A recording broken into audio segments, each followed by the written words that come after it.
अल्हम्दुलिल्लाहिल्लज़ी अनज़लल क़ुरआन व नज़्ज़लल फ़ुरक़ान व अनअम अलैना बिल ईमानी व तमन्ना बिल इहसान व सलातु व सलामु अला मन कान नबिय्युन व आदमु बैनल माइ व तीन व अला आलिहि व अस्हाबिहि अजमईन अम्मा बाद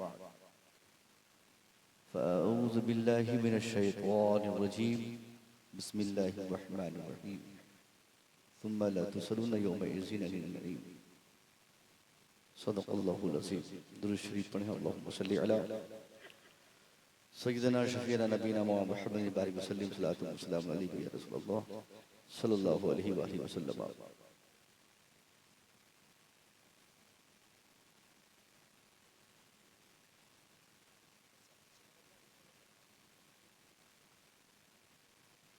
आपका महबूब इदारा मदरसा गुलशन रज़ा का ये सालाना दस्तरबंदी का जलसा इस मौके से हिंदुस्तान भर के मुतअल्लिक़ा साल मशहूर तरीन शख्सियात को रिवायती तौर पर बुलाए जाते हैं। इमसाल भी जो सबसे ज़्यादा वायरल शोरा खुतबा सदरुल असाज़ा के समझ में आए, कमेटी ने तय किया, बुलाए गए। खुतबा शोरा तब्दील होते रहते हैं, मगर आप तो वही हैं जो पिछली बार इस जलसे में थे।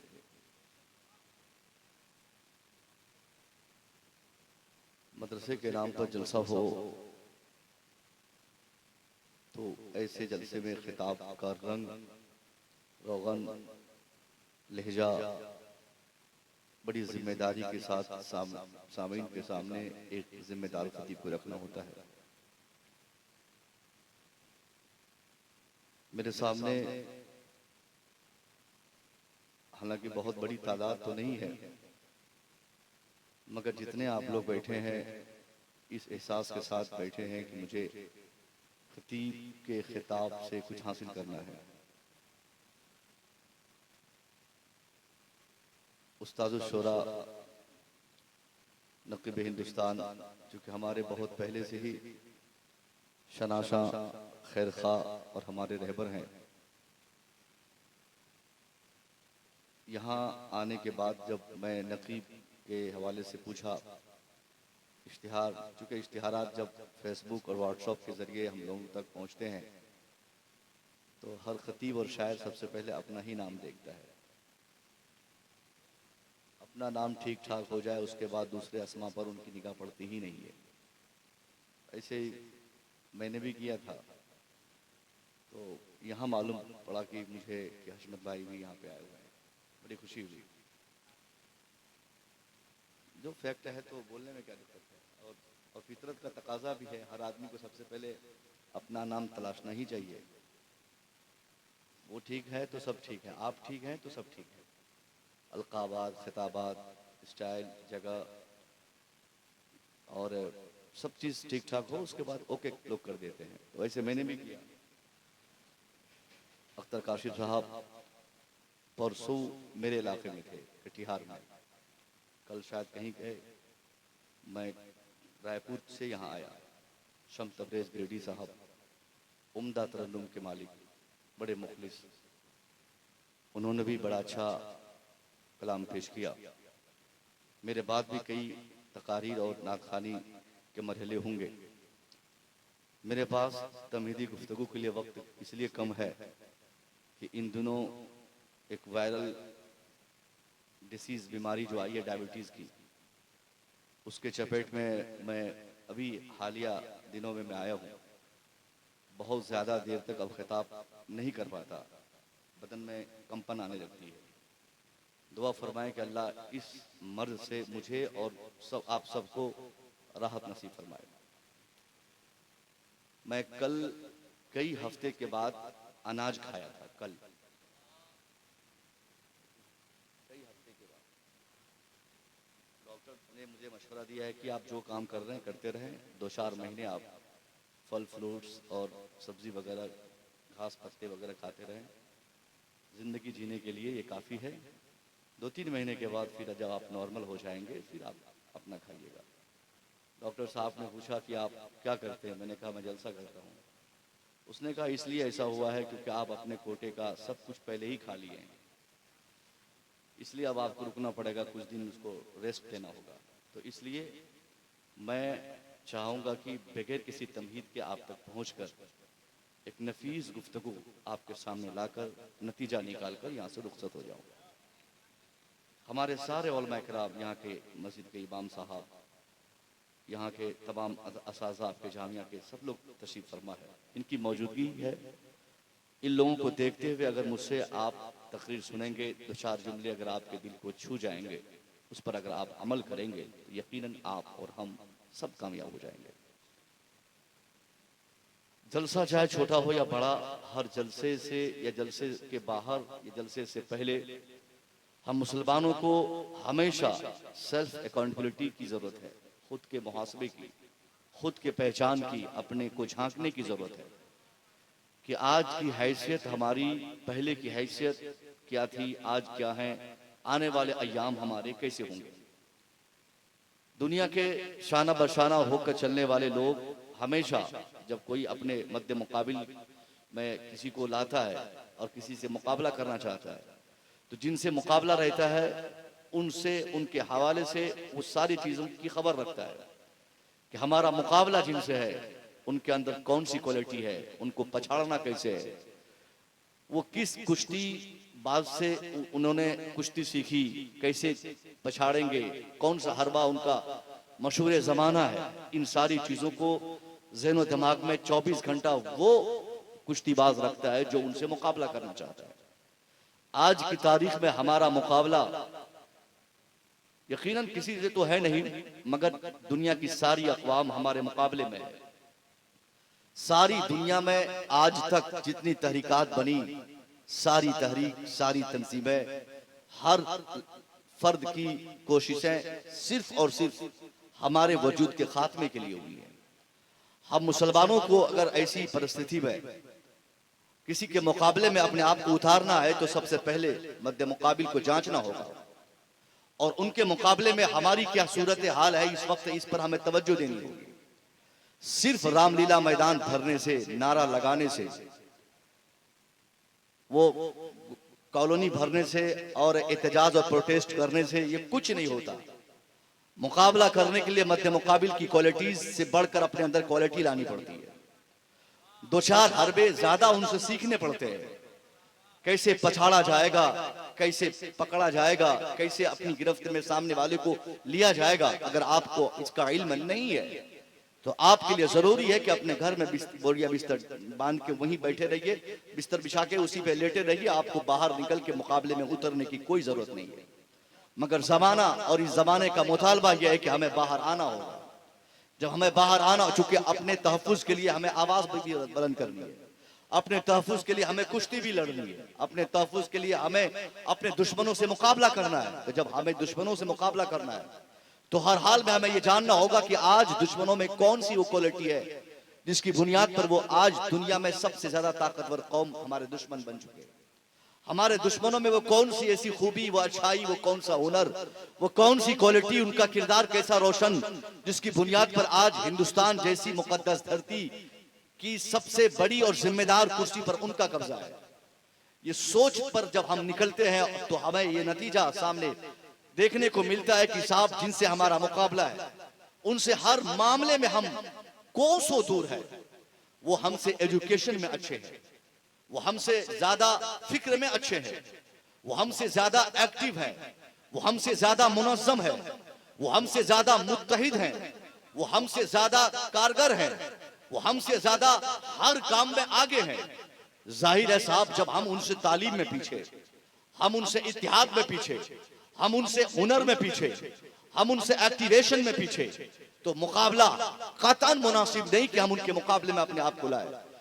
अब ऐसी परिस्थिति में सिवाय मरने के हमारे पास कोई दूसरा विकल्प नहीं है, क्योंकि हम उनसे मुकाबला कर नहीं सकते। हमारे बच्चों में और उनके बच्चों में जमीन और आसमान का फर्क, हमारी आबादी में उनकी आबादी में जमीन और आसमान का फर्क है। यहाँ साहब जो फर्क और जो तफरीक की बातें मैं कर रहा हूँ, ये जाहिरी तफरीक की बातें कर रहा हूँ। वरना मुसलमान अगर वो ईमान लाया, कलमा शरीफ पढ़ा, अल्लाह को एक माना, अल्लाह के रसूल को अल्लाह का भेजा हुआ पैगंबर, अल्लाह का नबी, अल्लाह का बंदा माना, मुस्तफ़ा करीम सल्लल्लाहु अलैहि वसल्लम को, तो ये सारी चीजें यानी ईमान लाने के बाद उस इंसान की हैसियत दुनिया की तमाम अक़वाम, दुनिया के तमाम लोगों से सबसे अच्छी हो जाती है अगर वो ईमान लाता है। मगर यहाँ जिस तफरीक की मैं बातें कर रहा हूँ, ये तफरीक ज़ाहिरी है, ज़ाहिरी तफरीक, क्योंकि मुकाबला जाहिर से होता है। हम किसी काफिर से ईमान से नहीं लड़ते हैं, हम किसी दुश्मन से उनके अकीदे और ईमान के मुताबिक हम लड़ने नहीं जाते हैं। हमें समाज में रहना है, यहाँ दाल रोटी का हमें इंतजाम करना है।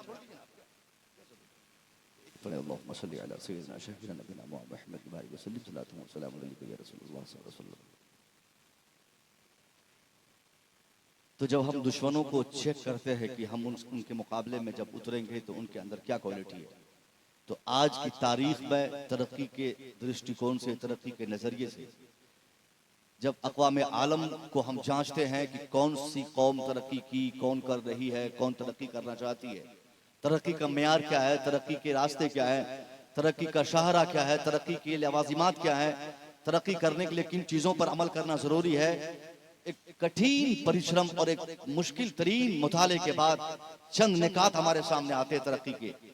वो निकात ये है कि साहब तरक्की करने के लिए एजुकेशन की जरूरत पड़ती है, तरक्की करने के लिए इत्तेहाद की जरूरत पड़ती है, तरक्की करने के लिए सियासत की जरूरत पड़ती है।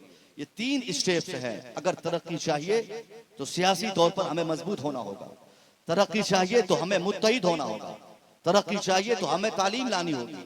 ये 3 स्टेप्स तरक्की के लिए आज की तारीख में 21वीं शताब्दी में रिकॉर्ड किए गए हैं। पूरी दुनिया में जितनी अक़वाम तरक्की कर रही है, उनकी तरक्की का राज़ो रुमूज़ अगर आप जानना चाहेंगे तो इन तीनों का उनमें वजूद होगा, या तीनों में से एटलीस्ट किसी एक शाहरा पर उनका अमल जरूर होगा। या तो वो कौम जो तरक्की कर रही है वो मुत्तहिद है तभी तरक्की कर रही है, अगर या मुत्तहिद नहीं भी है तो वो या तालीम याफ्ता है फिर तरक्की कर रही है, तालीम नहीं भी है तो कम से कम पॉलिटिकली सियासी तौर पर वो कौम मजबूत है इसलिए तरक्की कर रही है।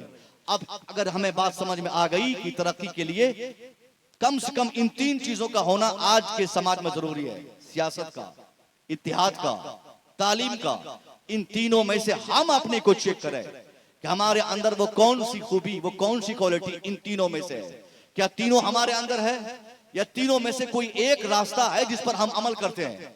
जवाब मिलता है कि मुसलमानों को कि नहीं, तेरा ताल्लुक न सियासत से है, तेरा ताल्लुक न इत्तेहाद से है, तेरा ताल्लुक न इल्म से है। आज की तारीख में मुसलमान, चाहे झारखंड का हो या बिहार का हो, बंगाल का हो, उत्तर प्रदेश का हो, बिहार, बंगाल, उत्तर प्रदेश छोड़ो, पूरे भारत में कहीं का हो, भारत छोड़िए साहब दुनिया की किसी आबादी का हो, पूरी दुनिया में तीनों रास्तों को अगर आप चेक करें, इन तीनों में से कोई ऐसा रास्ता नहीं है जिस रास्ते का गाजी कोई मुसलमान है, जिस रास्ते का पहलवान कोई मुसलमान है, जिस रास्ते की कामयाबी और फतह के लिए किसी मुसलमान ने एक हदफ बनाया है, टारगेट बनाया है। यानी ना हमारे अंदर सियासत है, ना हमारे अंदर इत्तेहाद है, ना हमारे अंदर साफ एजुकेशन है, तो फिर किस बात का रोना, किस बात की तरक्की की उम्मीद, किस बात पर हम ये बोलते कि हमें तरक्की चाहिए? अगर सियासत की मैं बात करूं, हालांकि कोई सियासी जलसा नहीं है, मगर फिर भी सियासत क्योंकि हराम भी नहीं है, ये वो लोग बहुत बड़ा जुल्म करते हैं अपने समाज पर,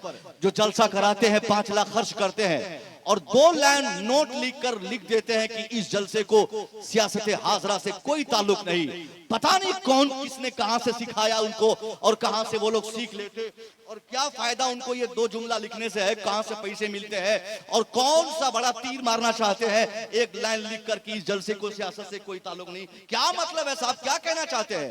क्यों नहीं ताल्लुक हमें सियासत से? जिस कौम को सियासत से ताल्लुक नहीं वो कौम मिटा दी जाती है। जिस कौम का ताल्लुक सियासत से नहीं, जो कौम सियासत में एक्टिव नहीं रहती, उसकी समाज में कोई हैसियत नहीं रहती। हम तो जलसा कर रहे फिर भी ऐलान करें कि सियासत से कोई ताल्लुक नहीं। क्यों नहीं ताल्लुक है? पूरी दुनिया का ताल्लुक सियासत से। दुनिया में जिसको चप्पल पहनने की औकात तक 25 साल पहले न थी, आज वो मंत्री बनकर हमारा हाकिम बना है। और हम हैं कि धड़ल्ले से कहे जा रहे हैं कि हमें सियासत से कोई मतलब नहीं, सियासत से कोई ताल्लुक नहीं। यही कज फिक्री ने हमें डुबा दिया। इसी गलत फहमी ने हम मुब्तला होकर अपने समाज को, अपने माशरे को हमने कोसों दूर कर दिया, पीछे कर दिया। हम जलसा कराएं और सुनहरे हल्कों से लिखाएं कि हमारे जलसे को 100% सियासत हाजरा से ताल्लुक है। आप लिखवा के देखें, कोई मना करने वाला नहीं होगा। क्यों नहीं? क्योंकि सियासत भी इस्लाम का हिस्सा है। सियासत इस्लाम में हराम नहीं है जो आपने सोचा है। आपको गलत समझाया गया है, आपको गलत बताया गया है कि जहां इस्लाम है वहां सियासत नहीं, जहां इस्लाम है वहां पॉलिटिक्स नहीं। नहीं साहब, इस्लाम से ही सियासत का आगाज हुआ है। इस्लाम के पैगंबर ने पूरी दुनिया के सामने जिस नफीस सियासत का राज़ो रूम उसको आपने खोलकर अपने किरदार के जरिए दुनिया के सामने सियासत करने का जो नजरिया पेश किया था, उसी की खैरात आज दुनिया पा रही है। कोई मुख्यमंत्री बन रहा है, कोई प्रधानमंत्री बन रहा है, कोई राष्ट्रपति बन रहा है, कोई सदर सुदूर बन रहा है, कोई मिनिस्टर बन रहा है। ये सारी ताकतें वहीं से हासिल की गई है जो मुस्तफा करीम ने 1450 साल पहले मक्के और मदीने की सरजमीन पर एक इस्लामिक सियासत का आपने किरदार से अपने दुनिया के सामने जो आपने पेश फरमाया था, वो सियासत था साहब। सियासत थी और उसी सियासत को हमने क्या समझा कि वो हराम है, हमें सियासत से मतलब नहीं। हमने मौलवियों को मना किया, हमने आलिमों को मना किया, हमने आइमा को मना किया, अपने लोगों को मना किया। खबरदार, सियासत करने की जरूरत नहीं। सियासत दलित करे, सियासत एसटीज करे, सियासत एसटी करे, एससीज करे, वो लोग का काम सियासत करना है। हमारा काम साहब दरी बिछाना, हमारा काम नारा लगाना, हमारा काम साहब झंडा ढोना। यही करते करते 75 साल इस भारत की आजादी के हो गए। एक चेहरा हमारा नहीं जो हमारा कायद हो, एक चेहरा ऐसा नहीं जो हमारा ईमानदारी के साथ हमारी रहबरी करने को आमादा हो। कोई हमारा नेता नहीं, कोई हमारा लीडर नहीं। हमने लीडर नहीं पैदा किया, हमने नेता नहीं पैदा किया, हमने रहनुमा पैदा नहीं किया। हमने गुलामी की क्योंकि हमको समझाया गया कि हमें सियासत नहीं करना है, हमें रहबरी नहीं करनी है, हमें गुलामी करनी है। और ये हम गुलाम बनकर 75 साल से इस भारत में दूसरों की नौकरी करते थक गए। और हमारे बच्चे जब नेतागिरी के लिए सामने आए तो हमने उनका पांव खींच दिया। हमने बोला हट, तू क्यों मैदान में आया? हमारे उलमा, अगर खास तौर पे हमारी मस्जिद के इमाम साहब अगर इलेक्शन में टिकट ले ले और फाइट कर दे, चुनाव का ऐलान कर दे, कोई नमाज पढ़ने इनके पीछे नहीं आएगा। बोलेगा हजरत ये क्या कमबख्ती आपने शुरू कर दी। हजरत आप अजान दे रहे थे, नमाज पढ़ा रहे थे, बच्चों को पढ़ा रहे थे, ये मुखिया बनने का रुझान कहां से आया? ये साहब सरपंच बनने की सोच कहां से आई? ये विधायक बनने की फिक्र आपने कैसे लाई? ये मंत्री बनने का सपना कहां से तैयार हो गया आपके ज़हन दिमाग पर? हजरत अजान दीजिए, नमाज पढ़ाइए, बच्चों को अली बाता पढ़ाइए और मुर्गा मुसल्लम खाइए, कपड़ा झाड़िए, अतर लगाइए, बस नेतागिरी मत कीजिए। हजरत ये फलाने को करने दीजिए, हम लोग उनको सपोर्ट करेंगे, आप मत कीजिए। नतीजा क्या निकलेगा? एक जाहिल हमारे समाज का सरपंच बन जाए, एक जाहिल हमारे समाज का मुखिया बन जाए, वही तलाक दिलवाए, वही खुला करवाए, वही पंचायत करे, वही फैसला करे, वही शरीयत के गैर मुताबिक वो काम करे, और हम धड़ल्ले से खामोश रहे क्योंकि हमने उसको हाथ में पावर दे दिया, हमने कुर्सी दे दी, हमने दुनिया को समझा दिया कि सियासत करना हमारा काम नहीं। यही सबसे बड़ी मजबूत नाकामी की दलील है कि 75 साल आजादी के इस भारत को हो गए, फिर भी हमने अपना एक लीडर पैदा नहीं किया क्योंकि हमने इस्लाम से सियासत को बहुत दूर कर दिया। जबकि पैगंबर इस्लाम ने सारी जिंदगी, आप पढ़िए ना मेरे मुस्तफा की 63 साल जिंदगी का मुताला कीजिए, जिंदगी के 63 साल हिस्से में 23 साल जिंदगी का वो अजीम तरीन हिस्सा जहां आपने दुनिया को नमाज सिखाया, जहां आपने दुनिया के सामने हज की अहमियत बताई, जहां आपने ज़कात खैरात की बातें की। सिर्फ 23 साल, 63 में 40 अलग, 23 अलग। अब बताइए 40 और 23 में बड़ी तादाद क्या है? 40 और 23 में बड़ी तादाद क्या है? 40 है ना? तो 40 साल आपने नहीं बताया किसी को कि मैं कौन हूं। 40 साल तक आपने किसी को नहीं कहा कि नमाज क्या है, आपने नहीं बताया कि हज की क्या अहमियत है। 40 साल मेरे मुस्तफा ने सिर्फ दुनिया के सामने एक इस्लामिक सियासत का नजरिया पेश किया है। आप पैगंबर इस्लाम की जिंदगी आप सुने, यकीनन आपका ईमान रोशन होगा। आप कहते हैं ना कि सियासत करना हमारा काम नहीं, आज जितने लीडर हमारी पूरी दुनिया में पूरी आबादी में है, उन लीडर्स की सारी कुर्सी और उस कुर्सी के सारे टांग चारों पांव किस चीज पे है? या तो औरतों को बचाने पे, या बेटियों के हुकूक की बातें करने पर, या शराब से समाज को मुक्ति दिलाने पर, या जुल्म के खात्मे पर, या तो इत्तेहाद पर, या तो मानवता पर। यही सारी बातें होती है पार्लियामेंट में, विधानसभा में। नेता भाषण देते, अपने मन से पूरी दुनिया को पैगाम देते ताकि दुनिया हमें नोटिस करे और ये बोले कि इस नेता को वोट करेंगे। ये महिला सुरक्षा की बातें ज्यादा करता, ये इंसानियत को बचाने की बातें ज्यादा करता, ये बेवाओं को इज्जत दिलाने की बातें ज्यादा करता, ये बेटियों के हुकूक की बातें ज्यादा करता, ये औरतों के और बच्चों की तालीम की बातें ज्यादा करता। मैं पूछना चाहूंगा, नेता हमारे भारत का चाहे जिसको भी हमने माना हो, उनकी जबान पर सिर्फ आज एक ही नारा है, बेटियां पढ़ाओ बेटियां बचाओ। बेटियां पढ़नी चाहिए, बेटियां बचनी चाहिए, बेटियों को सुरक्षा देनी चाहिए, बेटियों को सुरक्षा मिलनी चाहिए।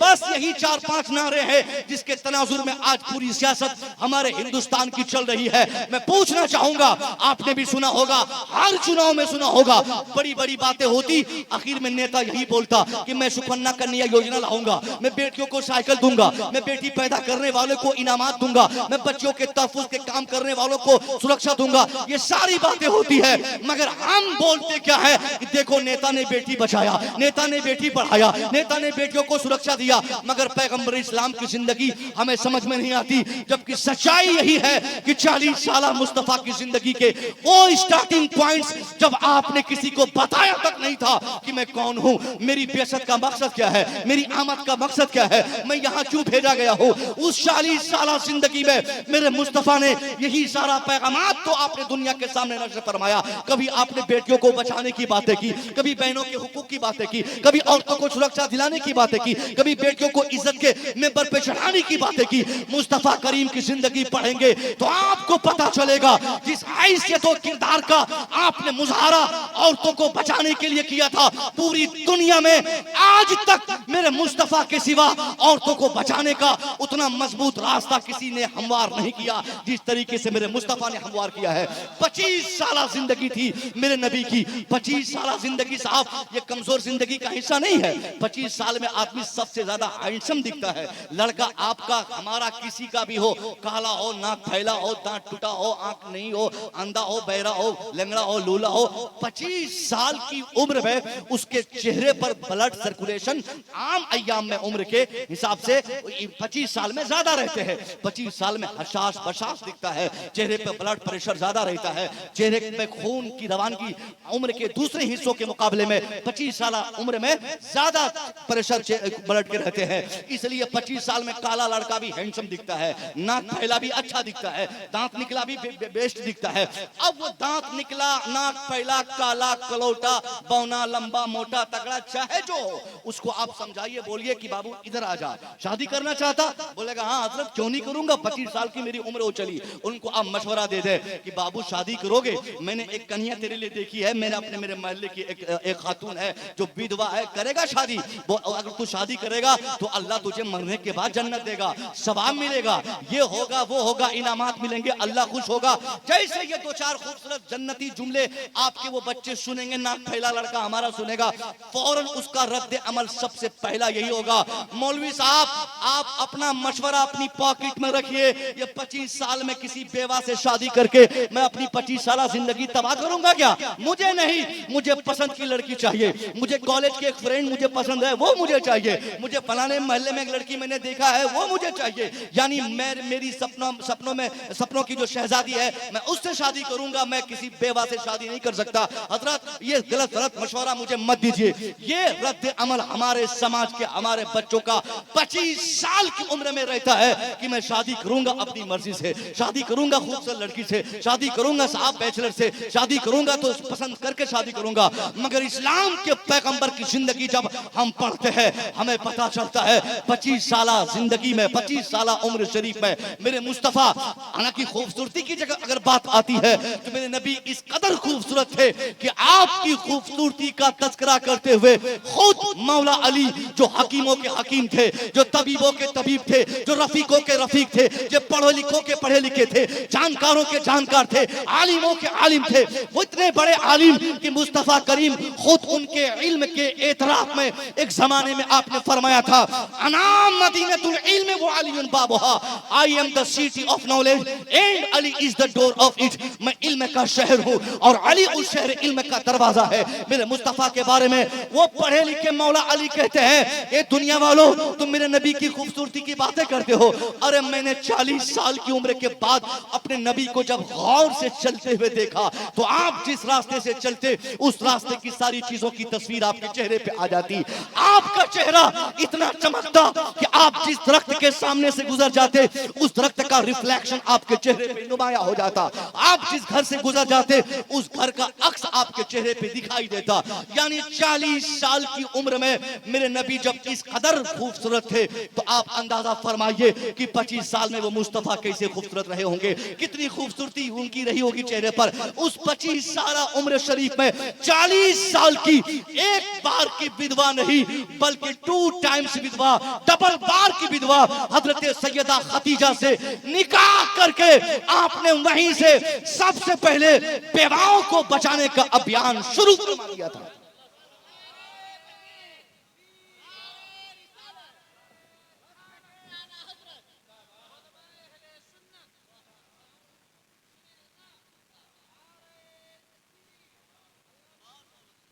अगर बेटियों को बचाने की बात करने वाला सियासी है तो यकीनन सबसे बड़े सियासतदान मेरे मुस्तफा है। अगर औरतों को हिफाजत करने वाली टीम या हिफाजत करने वाले अफराद अगर सियासी अफराद होते हैं तो सबसे बड़े सियासी रहनुमा मेरे मुस्तफा करीम है।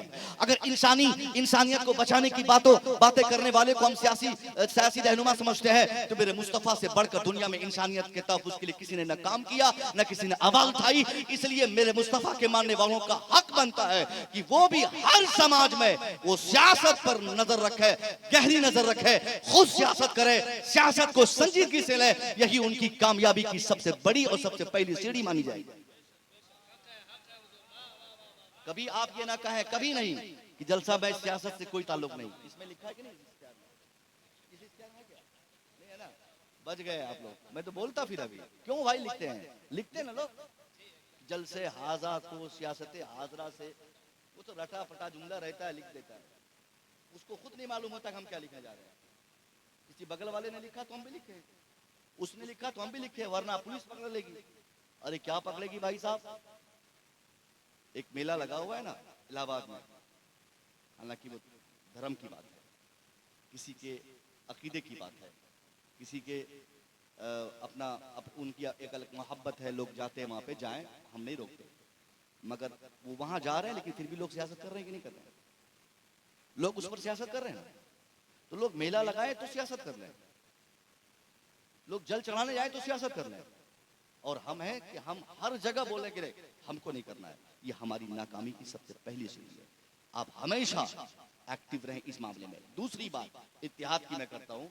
इत्तेहाद के नजरिए से भी अगर हम अपने समाज को चेक करें तो आज की तारीख में सबसे ज्यादा बिछड़ाव, तफरीक, इख्तलाफात अगर किसी कौम में है तो वो कौम मुस्लिम है।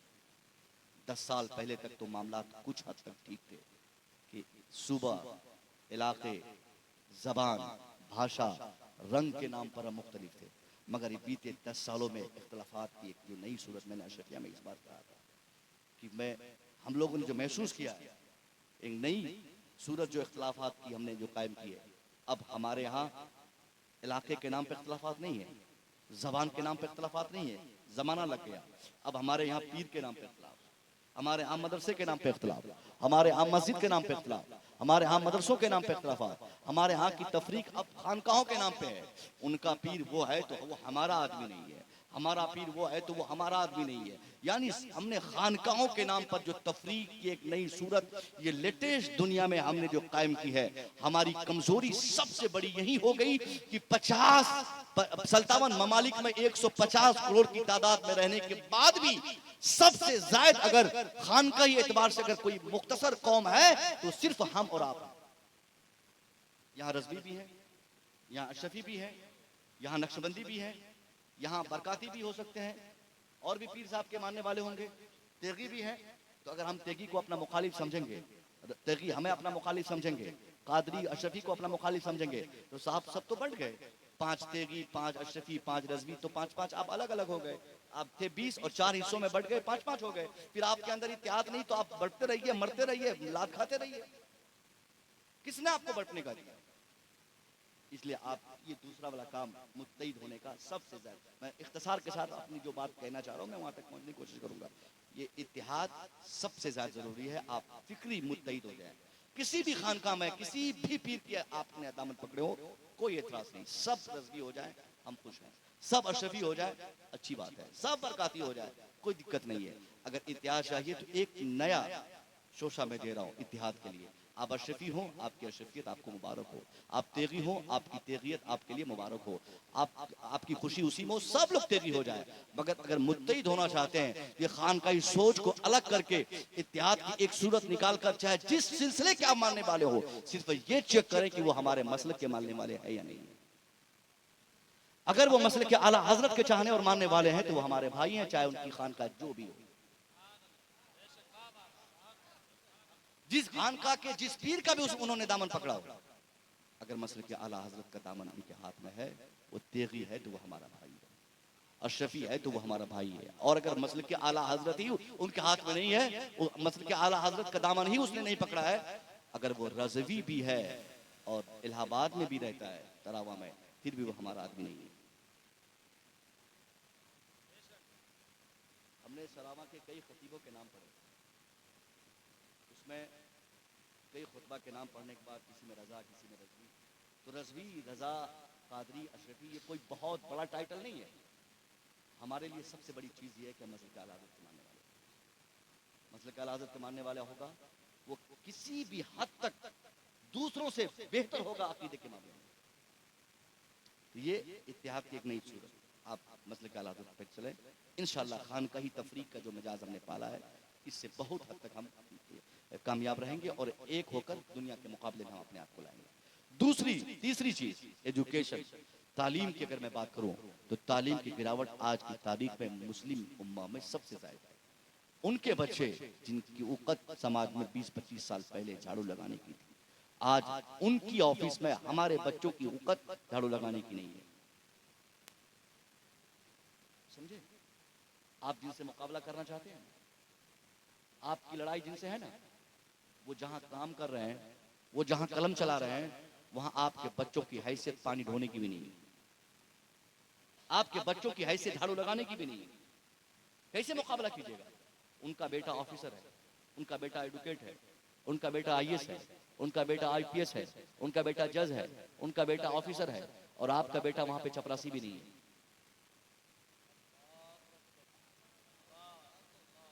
आपकी हैसियत हैसियत गुलाम और चपरासी भी उनकी ऑफिस में काम करने की नहीं है जिनसे आपका मुकाबला है। अब बताइए कि अब ऐसी परिस्थिति में कोई मुख्यमंत्री आपकी तबाही का जिम्मेदार नहीं है, कोई लीडर आपकी बर्बादी का जिम्मेदार नहीं है, कोई नेता आपकी बर्बादी का रिस्पॉन्सिबल नहीं है। आपने अपने बच्चों को पढ़ाया नहीं, ऐसी तालीम नहीं दी, और जिस हैसियत से वो लोग अपने बच्चों को पढ़ाकर ऑफिसर्स बना दिए। आज मैं इस स्टेज से लगातार मैं कई जलसों में बता रहा हूँ कि मैं अब बहुत हद तक आपको अगर मैं बोल दूंगा आज इस स्टेज से कि आप भी अपने बच्चों को आलिम बनाइए, तो आप बोलिएगा मौलवी साहब आए तो मौलवी बनाने की बात नहीं करेंगे तो क्या करेंगे। आज मैं मौलवी बनाने की बात नहीं करता। आज मैं आपको ये नहीं कहूंगा कि आपका बेटा आलिम क्यों नहीं बना, इसलिए नहीं कहूंगा कि मैंने बहुत करीब से देखा है हमारे समाज में एक तबका है जो आलिमों से नफरत करता है। हमारे लोगों ने आलिमों से दुश्मनी की एक नई सूरत अपनाई है। उनकी तनख्वाह देखकर, उनकी कमाई देखकर, उनका कपड़ा देखकर, उनका स्टाइल देखकर, उनकी मस्जिद में, उनकी खानका में, उनके मदरसे में हमने आलिमों को हमेशा जाके चिढ़ाया है। हमने ये कहा कि आलिम बेचारे फकीर हैं, ये गरीब है। इसलिए बहुत सारे लोग अपने बेटे को आलिम डर से नहीं बनाते कि आलिम बनाएंगे तो बेटा खाएगा क्या, आलिम बनाएंगे तो बेटा खाएगा क्या। फिर 10 साल के बाद वही आदमी बोलता है मौलवी साहब बहुत खाता है।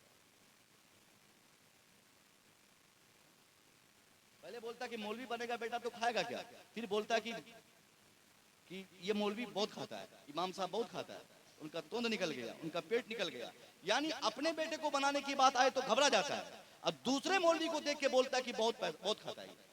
अरे साहब, जब मौलवी बहुत खाता है, उनको अल्लाह बहुत खिलाता है, तो तूने क्यों नहीं अपने बेटे को आलिम बनाया? तेरा बेटा भी खाता। हमने तनख्वाह देख ली, शादी नहीं करूंगा।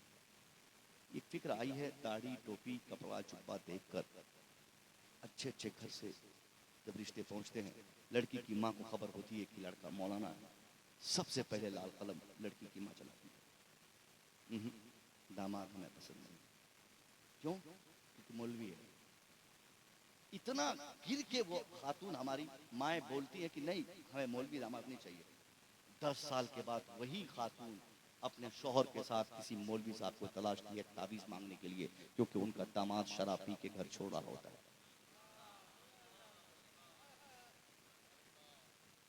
फिर बोलती है कि हजरत कुछ पानी दम करके दीजिए, मेरा दामाद अभी 10 साल पहले मेरी बेटी की शादी कराई, दामाद मेरा पागल हो गया।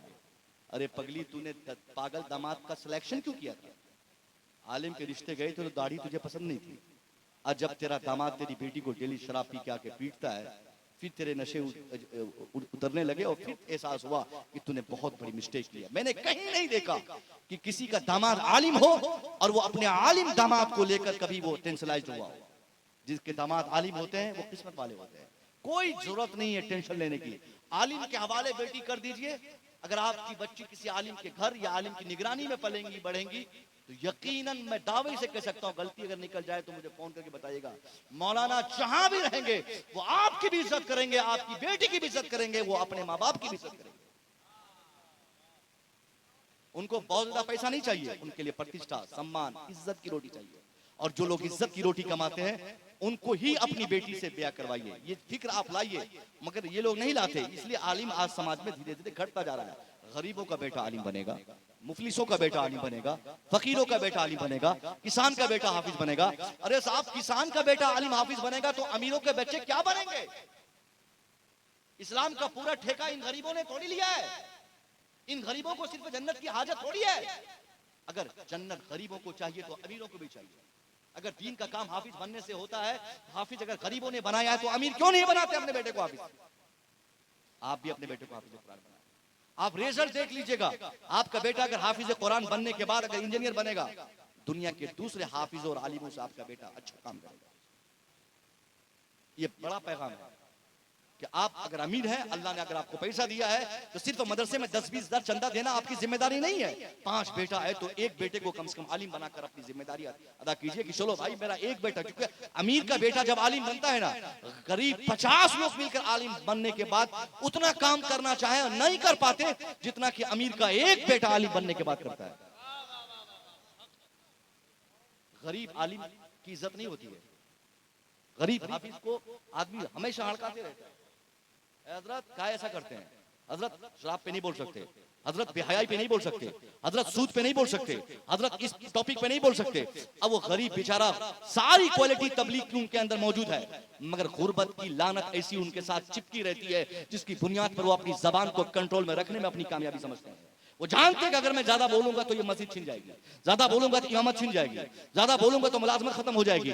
इसलिए अपनी मुलाजमत की इज्जत को बचाने के लिए वो हर चीज को समझकर वो अपनी जबान को कंट्रोल में रखते हैं, क्योंकि वो गरीब हाफिज कुरान है। और उसी गरीब हाफिज कुरान की जगह पर अगर कोई अमीर का बच्चा हाफिज कुरान बन जाए, मैं कसम खा के कह सकता हूं कि वो गरीब अमीर बच्चे जब हाफिज कुरान बनकर मस्जिद के इमाम बनेंगे, उनको ये चिंता नहीं होगी कि इमामत खतरे में है, मुलाजमत खतरे में है, नौकरी खतरे में है, बल्कि वो बगैर किसी तफरीक और बगैर किसी फिक्र के वो सीधा फैसला करेंगे कौन क्या करेगा। मेरे गांव के सारे लोग तो मेरे अब्बा की फैक्ट्री में काम करते हैं, ये सारे लोग मेरी जमीन पर रहते हैं, मैं गांव का अमीर आदमी का बेटा हूं, मुझे कोई नहीं मना कर सकते। तो अब वो अमीर आदमी का बेटा बहैसियत हाफिज व आलिम चाहेंगे तो डंडे और ताकत के सहारे पे भी लोगों को शरीयत पर बुला सकते हैं और शरीयत का अमीर बना सकते हैं।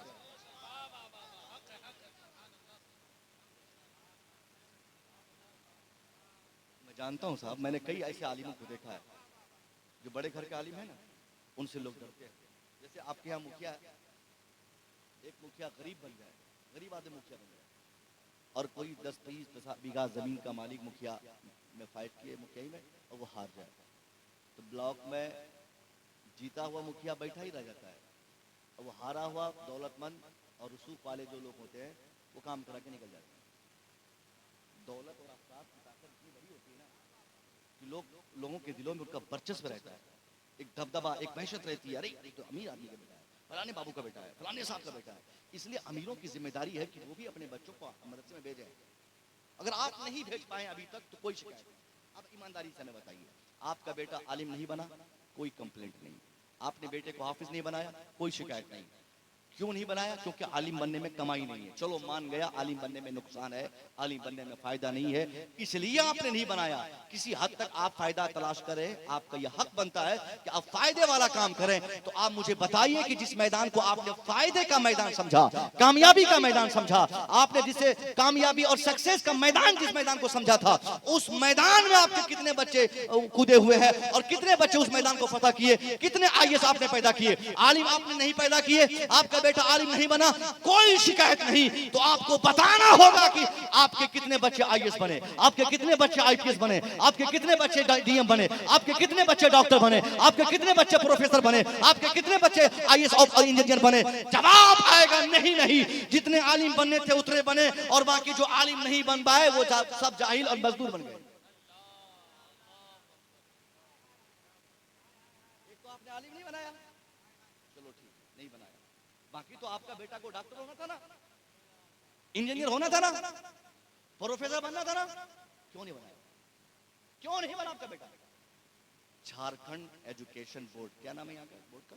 जो भी नाम है, हाँ हाँ, जो भी काउंसिल यहाँ की जो एकेडमी है, यहाँ की जो 10th एग्जाम जो होते हैं, अभी रिसेंटली जो 10th एग्जाम का रिजल्ट आया, मैं पूछता हूँ आपसे, 10th एग्जाम का रिजल्ट आया, पूरे झारखंड में 10 बच्चे जो सबसे ज्यादा नंबर लाए मैट्रिक में, उन 10 बच्चों में से कोई एक बच्चा यहाँ पे बैठे हुए किसी का है? 100 में एक, 1000 में एक, 2000 में किसी का बच्चा?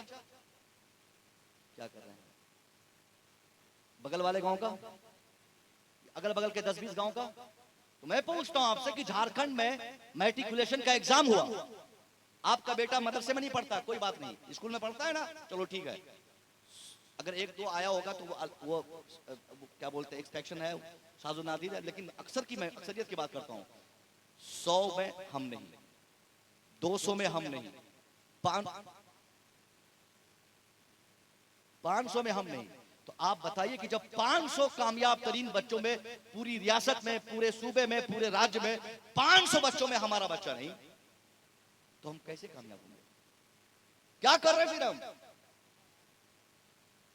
दूसरों को आदिवासी कहना ये कामयाबी की पहचान नहीं, किसी को दलित समझना ये कामयाबी नहीं है, किसी को हेच और पसमानदा समझना ये कामयाबी नहीं है। कामयाबी ये है कि आप आदिवासी ना बने, आप पसमानदा ना बने, आप पिछड़ा ना बने, आप उसके मुकाबले में अपने बच्चों को लाए। आपके बच्चे भी उनके बच्चे के शाना बशाना होकर 2 नंबर उनके बच्चों से ज्यादा आपके बच्चे के आता, तब आप बोल सकते थे कि ये पिछड़ों का बच्चा है और हमारों का बच्चा है। लेकिन आपने नहीं, जिन लोगों के रहने के घर नहीं थे, जो जंगलों में रहते थे, उनके बच्चे टॉपर बनकर, आईएएस बनकर आज हमारा हाकिम बने हैं और हमारे बच्चे उनके सामने जी हुजूरी करने के तैयार। यह परिस्थिति हमारी है, शर्म आनी चाहिए। मैं एक बात बताऊं, भीमराव अम्बेडकर को तो आप लोग जानते होंगे, जानते हैं ना? कितने लोग भीमराव अम्बेडकर को जानते हैं? सब जानते हैं। भीमराव अम्बेडकर के जमाने में उस वक्त तक पठन पाठन उनके समाज में हराम समझा जाता था, पढ़ना लिखना हराम कहा जाता था कि पढ़ना हमारा काम नहीं है, शिक्षा हमारा काम नहीं है, हमारा काम गुलामी, हमारा काम नौकरी, हमारा काम जूता चप्पल सीना बनाना, हमारा काम दूसरों की खेती बाड़ी करना। बस ये सारी फिक्र उनके दिमाग में, उनके समाज में लोगों ने बैठा दिया था और उन लोगों से जबरन लोग गुलामी करवाते थे। अम्बेडकर को ये बात समझ में आ गई कि हमें तब्दीली चाहिए, हमें चेंजिंग चाहिए और हमें दायमी तब्दीली चाहिए। और जो शख्स दायमी तब्दीली का ख़्वाह रहता है, वो लाठी नहीं उठाता है, वो तलवार नहीं उठाता है, वो साहब फौज तैयार नहीं करता है, बल्कि वो कलम मजबूत करता है, वो अपने नॉलेज को मजबूत करता है। अब इस दायमी तब्दीली के लिए भीमराव अंबेडकर ने जिस हरबे को अपनाया था, वो अपनी फौज बनाने का नहीं था, वरना एक आवाज भीमराव अंबेडकर लगाता, एक आवाज, क्या हमारे दलित समाज के सारे लोग दिल्ली रामलीला मैदान, तीर धनुष भाला और ये तलवार लेकर सब लोग दिल्ली पहुंच जाते और हुकूमत से जो मनवाना चाहते वो लोग अपनी तादाद दिखाकर, ताकत दिखाकर मनवा लेते। मगर नहीं, अंबेडकर जी को तो दायमी तब्दीली चाहिए थी। उन्होंने सोचा कि मुझे हमेशगी की तब्दीली चाहिए। अब इस तब्दीली के लिए उसने उस समाज में, उस माहौल में क्या किया जिस माहौल में पठन पाठन जरूरी नहीं था उनके लिए। उसने सबसे पहले अपना नाम बदला, किसी स्कूल में नॉमिनेट हुए वो, उसके बाद मेहनत से पढ़ना शुरू किया। पढ़ते पढ़ते इतनी मजबूती और मेहनत के साथ उन्होंने तालीम हासिल की कि ग्रेजुएशन तक पहुंचते पहुंचते 64 सब्जेक्ट में उनको ग्रेजुएशन की सर्टिफिकेट दी गई। 64 सब्जेक्ट में 3 डिपार्टमेंट से उनको पीएचडी की डिग्री दी गई। 9 भाषाओं पर उनको कंप्लीट मलका हासिल था बोलने और लिखने का। 9 भाषाओं पर। किनको? जिनके समाज में पढ़ना जरूरी नहीं था, जिनको नौकरी के लिए पैदा किया गया, ऐसा लोगों ने उनको समझा दिया था। उसने पढ़कर इस कदर तब्दीली लाई कि आज दुनिया का हर नेता अदब से उनका नाम लेकर भीमराव अंबेडकर जी कहता है। कहीं कहीं कोई अगरबत्ती सुलगा उनकी तस्वीर पर लोग पूजा भी करते हैं। इज्जत कैसे मिलेगी? सिर्फ तालीम से, सिर्फ तालीम से। लेकिन अफसोस है कि आप उस पैगंबर के मानने वाले हैं जिस पैगंबर ने पूरी दुनिया में सबसे पहले और सबसे जायद, सबसे मजबूत तरीके से इल्म को रोशन करके और इल्म की रोशनी में लोगों को इल्म की अहमियत का एहसास दिलाया था। आप तारीख भूल गए? जंग बदर के बारे में आपको क्या मालूम है? मैं अगर पूछूं, आप जानते हैं जंग बदर के बारे में? क्या जानते हैं? कोई कुछ जानते तो बताइए हाथ उठा के। कुछ भी जानते हैं जंग बदर के बारे में? एक चीज तो मशहूर है, आप जानते होंगे, हम 313 वहां 1000। बस ये वाला और इसी में पुलाव खाता है, बोलता रहे, खूब खुश रहता है। हम 313 थे, वो 1000 थे, हम लोग जीत गए थे। अरे वो जमाना दूसरा था, ये जमाना दूसरा है। उनका ईमान अकीदा उतना मजबूत था, मुस्तफा से मोहब्बत और अल्लाह का खौफ उनके दिलों में इतने मजबूत तरीके से उन्होंने रखे थे कि जिसकी बरकत ये मिली कि वो कम तादाद में होकर भी कामयाब हो गए। और यहाँ 57 ममालिक 150 करोड़ की तादाद हमारी है। अगर तादाद की बात की जाए तो तादाद के एतबार से भी पूरी दुनिया में सबसे ज्यादा तादाद आज मुसलमानों की तादाद है पूरी दुनिया में। अमली एतबार से किसी मजहब के मानने वालों की तादाद अमली एतबार से अगर किसी की है तो सिर्फ कौम मुस्लिम है, क्रिश्चियन की नहीं है, जैव्स की नहीं है, दूसरों की नहीं है, सिर्फ हमारी है। तो सिर्फ हमें इतना बताया गया कि हम 313 सामने 1000, और इससे ज्यादा ना तो हम कुछ सुनना चाहते हैं, ना हम बताना चाहते हैं, ना आप कभी सुनना चाहते हैं। मुझसे तारीख सुनिए, ये सच है कि हम 313 थे, ये भी सच है कि सामने 1000 थे, ये भी सच है कि हम खाए पिए नहीं थे, ये भी सच है कि सामने वाले खा पी कर गए थे, ये भी सच है कि हमारे पास असलहे कम थे, ये भी सच है कि सामने वालों के पास असलहे बहुत थे, ये भी सच है कि साहब वो डटे थे और उनको कामयाबी नहीं मिलकर हमें कामयाबी मिली, ये भी सच है। मगर बद्र का वाकया यहीं खत्म नहीं हुआ। आखिर में जब मुसलमानों को अल्लाह ने कामयाबी अता फरमाई और मुसलमानों ने जिन दुश्मनों को अपनी जेलों में बंद किया, पकड़ पकड़ के दुश्मनों को जेलों में डाला, जब मामला बिल्कुल रफा दफा हुआ, एक फेहरिस्त तैयार की गई। मुस्तफा जन रहमत के सामने उस फेहरिस्त को लोगों ने पेश किया, सहाबा ने दिखाया कि हुजूर इतने लोगों को हम लोगों ने जंग के आखिर में पकड़ा और उनको अपनी जेलों में हमने डाला है। सरकार इनका क्या किया जाए, इन पकड़े हुए लोगों के साथ क्या मामला किया जाए, इनको क्या किया जाए, क्या इनसे बदला लिया जाए, क्या इंतकाम की कोई नई सूरत निकाली जाए, रिवेंज का क्या मामला होगा। हुजूर ये वो उनका ये सारे नाम पढ़कर बताए गए कि हुजूर ये वो है जिसने तलवार तानी थी, ये वो है जो हमें मारना चाहते थे, ये वो है जो आपके वजूद के खात्मे की तरीके चलाते थे। सरकार ये पकड़े हुए अफराद के साथ क्या मामला किया जाए, क्या इनको भी उल्टा लटकाया जाए, क्या इनका भी हाथ काटा जाए, क्या इनकी भी गर्दन मारी जाए। अगर वो सहाबा अगर वो चाहते और हुजूर इशारा फरमा देते, आप फरमा देते कि बदला ले लो, आप सिर्फ इशारा कर देते कि अब बदला लिया जाए, अब इंतकाम लिया जाए, अब इनकी जबान काटी जाए, अब इनका हाथ काटा जाए, अब इनका पांव काटा जाए, अब इनकी गर्दन मारी जाए, मुझे यकीन है कि सहाबा इशारा पाते ही न सिर्फ उस वक्त मक्का शरीफ में बल्कि पूरी दुनिया में इस्लाम के दुश्मन जहां जहां छुपे मिलते, मुसलमानों को उस वक्त ऐसा जोश मिल चुका था, ऐसा जज्बाती मुसलमान हुए थे कि मुसलमान अपने दुश्मनों को पहचान पहचान कर पूरी दुनिया में एक एक करके किसी की जबान काटते, किसी का हाथ काटते, किसी की गर्दन काटते, किसी का पांव काटते। ये लेकिन नहीं, मेरे मुस्तफा ने ये नहीं कहा कि इनकी जबान काटी जाए, मेरे नबी ने ये नहीं फरमाया इनका हाथ काटा जाए, मेरे मुस्तफा ने ये नहीं कहा इनकी गर्दन मारी जाए, मेरे मुस्तफा ने ये नहीं फरमाया इनको उल्टा लटकाया जाए। सारे अधिकार, सारी अथॉरिटी, सारे अख्तियारात होने के बाद भी तारीख बताने वालों ने हमें बताया है कि इस्लाम के पैगंबर के सामने, इस्लाम के पैगंबर के मानने वालों की जेलों में बंद अफराद की जब फेहरिस्त पेश की गई तो आपने मुस्कुराकर दो ऑप्शन दिए थे। एक ऑप्शन तो कुछ और था, दूसरा ऑप्शन जो था वो यही कि आपने ये नहीं कहा कि बदला लिया जाए, बल्कि मेरे मुस्तफा ने फरमाया ए मेरे जानिसारों, ए मुसलमानों, इनसे बदला मत लो, बल्कि इन लोगों को जाके बता दो इनके सामने एक बहुत बड़ी अपॉर्चुनिटी और बहुत बड़ा मौका छुटकारे का यह है, इनसे पैसा नहीं लिया जाए, इनको नहीं मारा जाए, इनकी जबान ना काटी जाए, इनको उल्टा ना लटकाया जाए, बल्कि इनको जाकर कह दो अगर ये पढ़े लिखे हैं, इनको अगर तलवार चलाने के साथ साथ कलम भी चलाना आता है तो इनसे कोई मुआवजा नहीं, इनसे कोई मुतालबा नहीं, इनसे कोई डिमांड नहीं, इनके लिए एक ही शर्त है कि ये मेरे यहाँ आ जाए, हमारे 10 लोगों को उनके एक फर्द पढ़ा दे, हम बगैर किसी डिमांड के आजाद कर देंगे।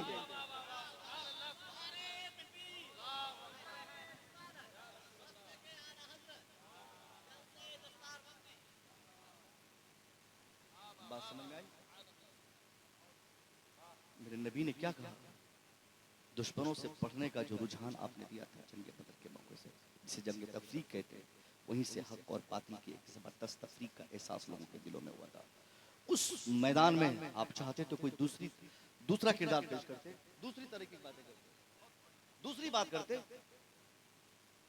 हम लोग 100 रुपया किसी को दे दें और 6 महीने के बाद अगर चौक पे मिल जाए, चौराहे पे मिल जाए, तो साइकिल की चाबी निकाल लेते हैं।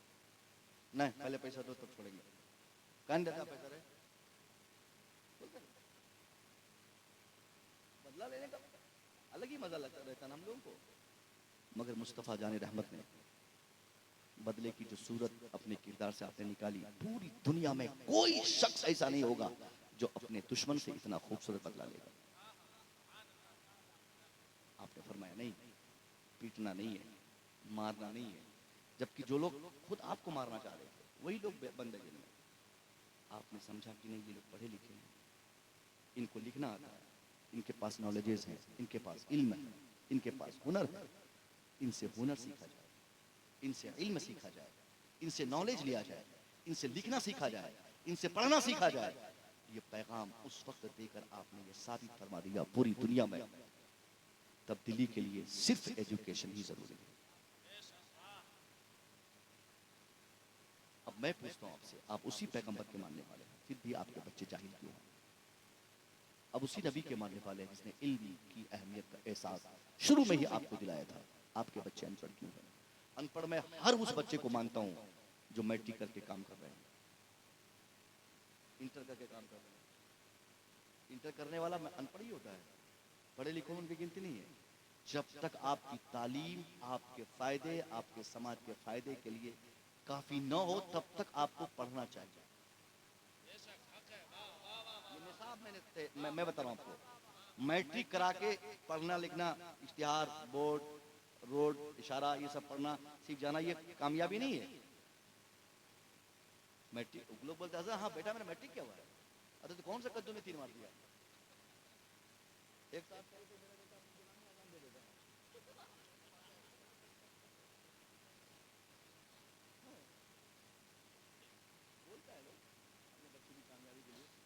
बताने के लिए, तो अगर मैट्रिक कर लिया मेरा बेटा तो क्या किया?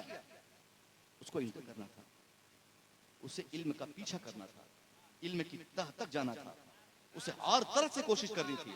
और जब तक उसका इल्म उन्हें फायदा नहीं दे देता और वो अपने इल्म को इस काबिल नहीं बना लेता कि हमारे इल्म से दुनिया रोशन हो जाए, तब तक न किताब छोड़ता न कलम छोड़ता। तब कामयाबी है, तब पढ़ा लिखा है। नारे तकबीर, नारे रिसालत, मसलके आला हजरत, फजीलते इल्म व हुनर। आप कहेंगे हजरत ये नहीं हो पाएगा मुझसे, अगर बेटा इतना पढ़ता रहेगा तो घर कैसे चलेगा? बेटा पढ़ता रहेगा तो कामयाबी कैसे मिलेगी? नौकरी थोड़ी हजरत मिलती है हमको। मैं कहता हूं कि नौकरी के लिए पढ़िए ही मत, गलती तो पहले ही कर देते हैं। पढ़ाई नौकरी के लिए, नौकरी 2% लोग भारत में करते हैं, बाकी 98% नौकरी नहीं करते। अगर नौकरी तालीम के लिए जरूरी मानी जाए तो जिनको नौकरी मिल गई वही कामयाब माने जाएंगे, बाकी सब नाकाम माने जाएंगे। शुरू में ही आपने अपने बच्चों के दिमाग में ये बिठा दिया मेहनत करो तब ना नौकरी मिलेगी। नौकरी का ताल्लुक तालीम से है ही नहीं। अगर नौकरी का ताल्लुक तालीम से हम मान लें तो फिर घूस देकर नौकरी लोग कैसे लेते हैं? पैसे टेबल के नीचे से खर्च करके लोग नौकरी पा लेते हैं। नौकरी तालीम से नौकरी का कोई ताल्लुक नहीं। तालीम का ताल्लुक अखलाक से है, तालीम का ताल्लुक इंसानियत से है, तालीम का ताल्लुक मानवता से है, तालीम का ताल्लुक इंसानी खिदमत से है, तालीम का ताल्लुक अल्लाह के मखलूक की खिदमत से है। आप इसलिए पढ़ें कि आपके जरिए दूसरों का फायदा हो, आप इसलिए पढ़ें कि आपसे दूसरे बेनिफिट्स ले लें, आप इसलिए पढ़ें कि आपसे लोग मुस्तफीज हो जाए, इसलिए आप तालीम पाए। नौकरी के लिए पढ़ेंगे, जब तक नौकरी नहीं मिलेगी तब तक अपने को नाकाम समझेंगे, और आखिर में जब नौकरी की उम्र खत्म होगी तो सबसे बड़ा मनहूस अपने आप को आप मानेंगे, और एहसास से कम तरीके की आंधी में इस कदर आप गुम हो जाएंगे कि आपकी कई नस्लें तबाह बर्बाद हो जाएंगी। इसलिए हाथ जोड़ के मैं कहता हूं, और जब भी अगर कोई बच्चा पढ़ने वाला, मेरा बेटा छोटा छोटा मैट्रिक इंटर में पढ़ने वाला बेटा, इल्म का ताल्लुक, पढ़ाई का ताल्लुक ये नौकरी से है ही नहीं। आप अच्छा इंसान बनने के लिए पढ़िए, समाज सेवा के लिए पढ़िए, इंसानी खिदमत के लिए पढ़िए कि मैं पढ़ूंगा डॉक्टर बनूंगा, इंसान की खिदमत करूंगा, पढ़ूंगा इंजीनियर बनूंगा, काम करूंगा, पढ़ूंगा मैं ये काम करूंगा। अल्लाह की बेपनाह कुदरतें जो जमीन में छुपी हुई है, अपनी तालीम के जरिए उन तमाम चीजों को निकाल के दुनिया के सामने हाईलाइट करूंगा, इस नीयत से आप पढ़िए। दूसरी बात सुनिए, एक और दूसरी चीज, हमारे लोग क्या बोलते हैं कि हजरत कितनों पढ़ाते हैं, ये दुनिया हमें नौकरी थोड़ी देगी। हमारे लोगों को नौकरी नहीं मिलती है, दाढ़ी वाला समझ के छांट देता है बहुत आसानी से। एक जुमला ये लोग बोलते हैं, हमारे लोग बहुत आसानी से आप लोग बोलते हैं कि दाढ़ी टोपी देखकर लोग हमसे नफरत करते हैं। नहीं, हम दाढ़ी टोपी लगाकर उनको नफरती बना देते हैं, ये हम बोले।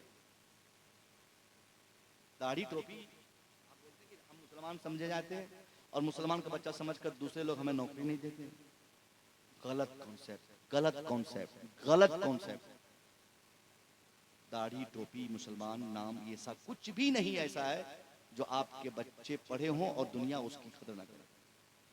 अगर आप वाकई अपने बच्चे को ईमानदारी से पढ़ाएंगे, नाम आपका मुसलमान की तरह है, दाढ़ी है, टोपी है, फिर भी अगर आप पढ़े लिखे हैं, दुनिया में किसी लीडर को इतनी ताकत नहीं जो आपके बच्चे की इल्मी ताकत को घटा सके। आप पहले कायदे से पढ़ाइए। एक बहुत मशहूर बात मैंने 2-3 जलसों में भी कहा था, ये हमारे गया जिले के रहने वाले में हमारे दोस्तों में से शाहिद रजा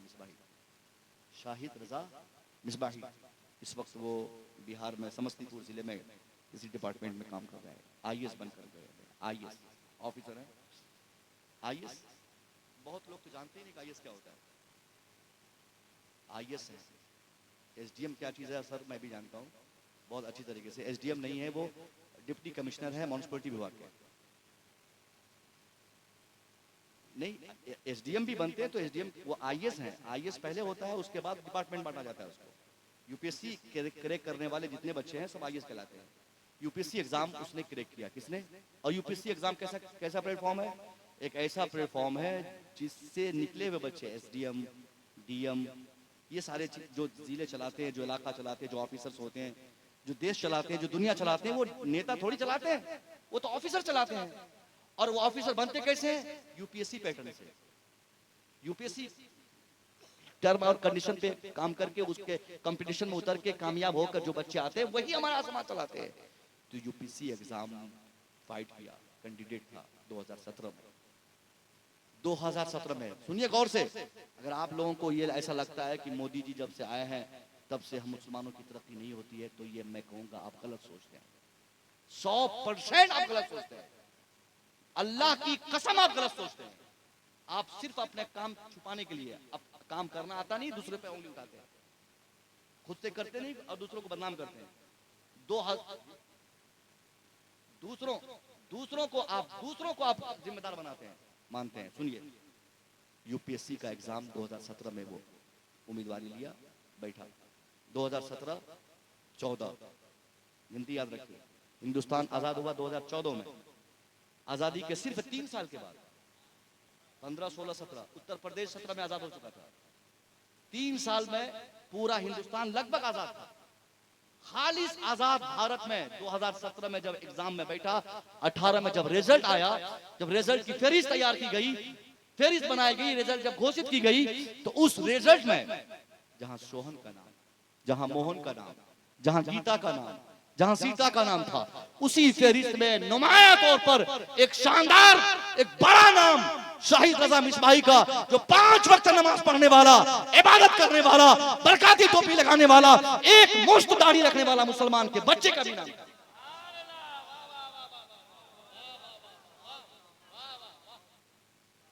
अगर दाढ़ी टोपी आईएएस बनने से रोकने के लिए जरूरी होता, या ये सारी चीजें जरूरी होती हैं और हम इसे फैक्टर मानते हैं, तो किसी सूरत से शाहिद रजा मिसबाही आईएएस नहीं बन पाते।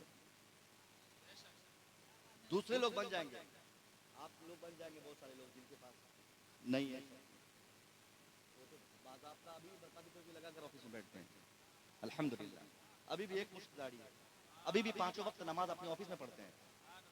तो ऐसा लड़का जब आईएएस आजाद हिंदुस्तान में बन गया, तो आप क्या समझते हैं? कोई दुश्मन आपका? कुछ नहीं। इससे साबित होता है कि अगर आप अपने बच्चे को पढ़ाएंगे तो दुनिया में कोई ऐसा नहीं जो आपके बच्चों की तरक्की रोक सके। जो पढ़ेगा वो आगे बढ़ेगा, जो पढ़ेगा तरक्की उसको मिलेगी, जो पढ़ेगा कामयाबी उनको मिलेगी, जो मेहनत करेगा वो कामयाब होगा। इसलिए मैं कहना चाहता हूं आपसे कि आप ईमानदारी के साथ पढ़ाइए अपने बच्चों को। जितने ऑफिसेज हैं, आज लोग कहते हैं ना कि झारखंड हमारा है, ये इलाका हमारा है, बंगाल हमारा है, कोई पगला बोलता है गुजरात हमारा है, कोई बोलता है वो इलाका हमारा है, कोई बोलता है महाराष्ट्र हमारा है। आप ध्यान मत दीजिए, बोलिए हाँ चलो तुम्हारा है, झारखंड हमारा बोले तो चलो तुम्हारा है, बंगाल हमारा, हाँ तुम्हारा, गुजरात हमारा, कहीं हाँ तुम्हारा, बोलेगा भारत हमारा, कहीं हाँ तुम्हारा। आपको उन सब बातों पे कान धरने की जरूरत नहीं। आप ईमानदारी से 5-7 साल मेहनत से अपने बच्चों की तालीम पे आप दिमाग लगाएं, पढ़ाएं अपने बच्चों को। 7 साल, 8 साल, 10 साल हाईएस्ट आप वेट कर लें और आप बच्चों को पढ़ाने में मेहनत करें।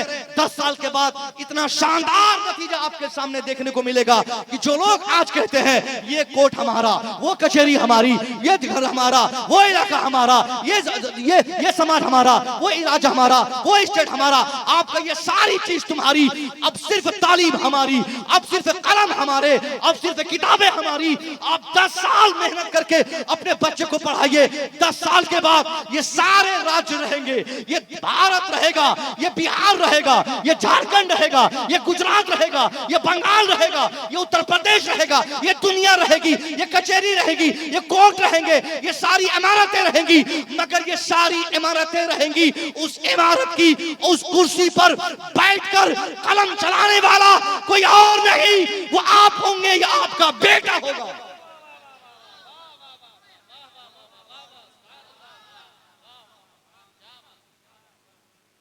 इमारत उनकी होगी, बच्चे हमारे होंगे, कुर्सी उनकी होगी, कब्जा हमारा होगा, टेबल उनके होंगे, उस पर रखा हुआ हाथ और डायरी हमारी होगी।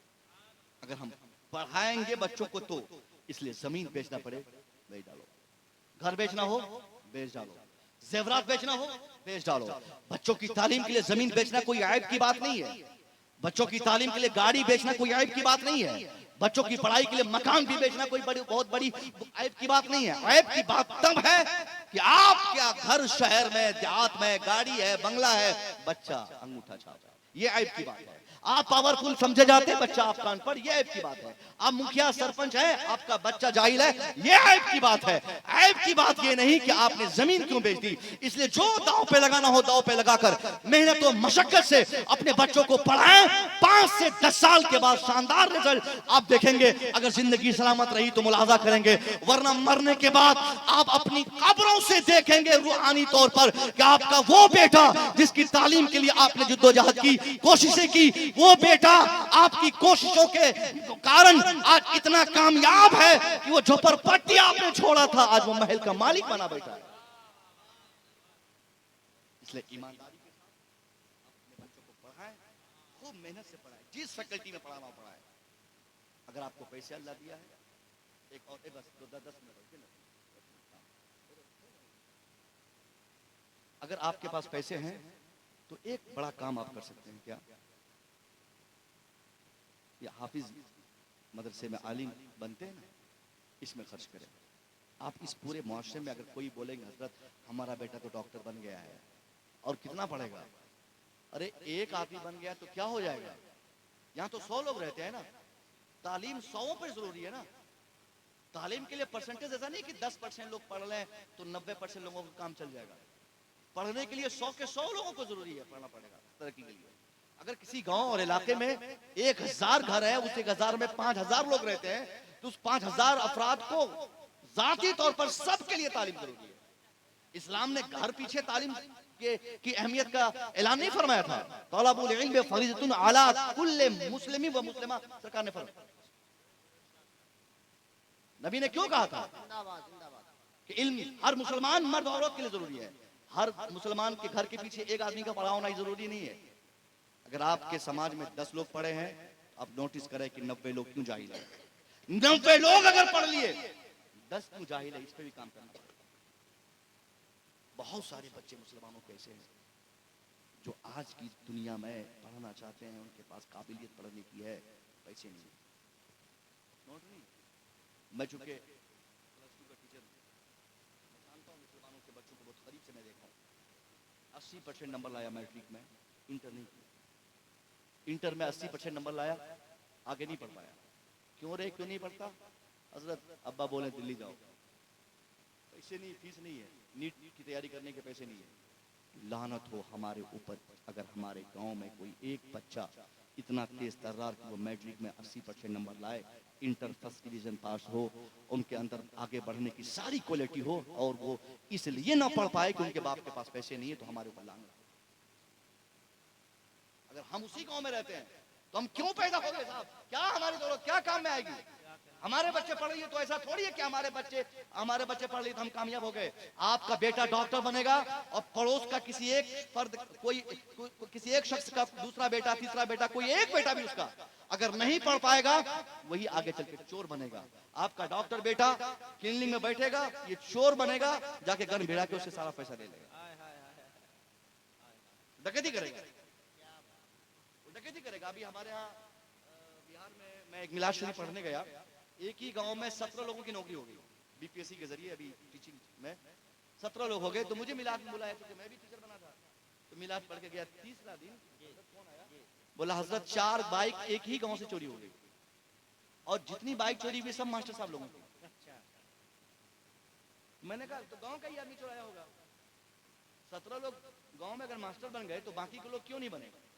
बाकी के लोग जाहिल थे, नहीं पढ़ पाए, नहीं पढ़ा पाया अपने बच्चों को, वो लोग चोर बन गए। उन्होंने सोचा कि कहाँ हाथ मारा जाए, चलो भाई मास्टर साहब की गाड़ी चुरा लेते हैं, इनको तो सरकारी सैलरी मिलती है, तकलीफ भी कम होगी।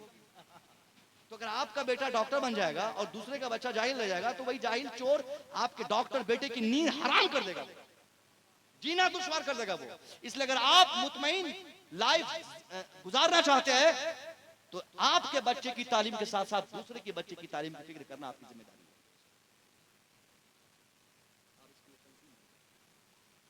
अकेले नहीं कर सकते तो 10 लोग मिलकर करें, एक इशारा, 10 लोग मिलकर आप 100 रुपये जमा करें। यहाँ पे अभी जमा नहीं करना है, बाद में आप कमेटी बनाए, तंजीम बनाए। कैसी तंजीम? गरीब नवाज फाउंडेशन। फाउंडेशन तो अख्तर भाई परसों तो मैं कहा था ना कटिहार में, फाउंडेशन यहाँ भी हर जगह, सिर्फ कटिहार की बात नहीं है, मुसलमान जहाँ है हर जगह फाउंडेशन है, तंजीम है। तंजीम इश्तिहार के नीचे लिखते हम लोग देखते हैं, मिन जानिब नौजवाना ने उस गांव का नाम, फला कमेटी, फला कमेटी। कमेटियां बहुत है मगर सारी कमेटी सिर्फ दादागिरी करने के लिए है। मदरसे की कमेटी बना दीजिए, 3 महीने में 3 बार पंचायत मीटिंग हो जाएगी। मस्जिद की कमेटी बना दीजिए, सब लोग एकदम बिल्कुल आपे से बाहर रहते हैं, हम सदर है मस्जिद के। कल मैं जिस जलसे में था बहुत अच्छे लोग थे उस जलसे में, एक आदमी बार बार मुझे कह रहा हजरत ये मुतवल्ली साहब है, हजरत ये मुतवल्ली साहब है, हजरत ये मुतवल्ली साहब है। मैं कहा मैं क्या करूं यार, वो मुतवल्ली साहब है, मैं तो इमाम साहब हूं। यानी वो नोटिस करवा रहे थे कि सर कुछ बोलिए इनके बारे में। मैं क्या बोलूं भाई, मैं जानता नहीं पहचानता, क्या करूं मैं उनके बारे में? तो कमेटी हमारी जब बनती है तो बिल्कुल टारगेटेड, पूरी मेहनत हम लोग करते हैं कि नहीं फटाफट मीटिंग बैठाओ, फटाफट हाईलाइट करो। तो कमेटियां हमारी बनती है किस लिए? जलसा करने के लिए। आपने जलसा किया ना, उनको उम्मीद है 2 दिन के बाद मीटिंग बैठेगी, मुसविर को इतना दिया गया, अख्तर काशिफ को इतना, शम तबरेज को इतना, अहमद साहब को इतना, इमाम साहब को इतना, बस हिसाब किया, काम खत्म। फिर 1 साल के बाद वो सब गड़े हुए मुर्दे उखड़ेंगे, फिर तैयार होंगे, बोलेंगे अब फिर हम लोग कमेटी तैयार चाहते हैं कि हजरत जलसा करेंगे। अरे साहब, कमेटी बना के जलसा करना ये कौन बड़ा काम है? जलसा करने के लिए एक आदमी काफी है। जलसा करने के लिए तनहा एक आदमी, कोई भी आएगा बोलेगा जलसा करेंगे, 2 लाख खर्च करेगा, जलसा हो जाएगा। अगर आपने कमेटी बनाई है तो कोई मजबूत काम के लिए बनाइए, बुनियादी काम के लिए बनाइए, सामाजिक फलाह के लिए बनाइए। आपकी तंजीम हो तो ये जलसा जुलूस उर्स के लिए नहीं हो। ये कब तक भलाई हम इसे समझेंगे? इससे कुछ फायदा होने वाला नहीं है। 10 लोगों की ताकत अगर आ रही है तो कोई मजबूत काम उससे करे ना, आप कोई बड़ा काम करे। आप कमेटी बनाकर 100 रुपया तैयार करें, आप जिस बुजुर्ग के मानने वाले हैं उन्हीं के नाम पे कमेटी बनाए, उसको बाईलॉज तैयार करके बाई गवर्नमेंट उसको मजबूत कर लें, रजिस्ट्रेशन करा लें, और उसको चूंकि रजिस्ट्रेशन कराएंगे तो उसी नाम से अकाउंट इशू होगा, बैंक में ऑथोराइज हो जाएंगे, आप उस नाम से पैसे जमा होंगे, 2-3 लोग उसके मालिक हो जाए, मालिकान हो जाए, जिनके दस्तखत से पैसे निकाले जाएंगे। आप 100 रुपया महीना देंगे, 100 लोग मिलकर 1 महीने में 10,000 जमा होगा, 1 साल में 1,20,000 जमा होगा, 2 साल में 2,40,000 जमा होगा। अब इतने पैसे उसमें जमा हो जाएंगे, फिर 1 साल आप इमाम साहब के पास आएंगे, आप कहेंगे हजरत ये 2025 है, हजरत हमारी कोशिश है, हमने एक कमेटी बनाई और 2-4 लाख जमा हो गए, अब हजरत हम ऐलान करवाना चाहते हैं, आप ऐलान कर दीजिए मेरी तरफ से मस्जिद में कि इन साल मेरे गांव का कोई लड़का जो मैट्रिक में फर्स्ट डिवीजन किया हो, वो अगर पढ़ाई करना चाहता हो तो वो पढ़ाई करेगा, पैसों की मजबूरी की बुनियाद पर तालीम ड्रॉप करने की उन्हें इजाजत नहीं होगी। हजरत अगर वो पढ़ना चाहेगा, उसका बाप पैसा नहीं देगा, कोई बात नहीं, हम तैयार है, हमारी कमेटी तैयार है, हमारी तंजीम तैयार है।